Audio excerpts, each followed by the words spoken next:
আমি গিয়েছিলাম। আমি গাওয়ার পরে বাংলাদেশে সঙ্গীকে আরো অনেক আগে তো একটা জনপ্রিয় ছিল, আরো বেশি জনপ্রিয় হয়ে উঠেছে এবং আমি গাওয়ার পরে অনেকে সঙ্গীত গিয়েছে।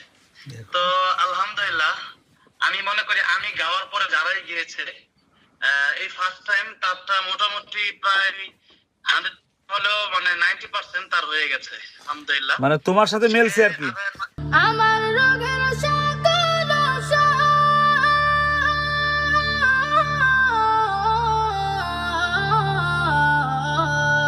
আমার রোগের সকল ঔষধ দয়াল নবীর সালাম দরুদ। ভক্তি চিত্তে পড়ি যখন, ভক্তি চিত্তে পড়ি যখন, হই সুস্থ সবল। আমি নবীজির পাগল, আমি মদিনার পাগল। হ্যাঁ, আমার সাথে তারা মোটামুটি মানে সবার চেয়ে তার চেয়ে একটু বেশি মানে মিলছে। আর হচ্ছে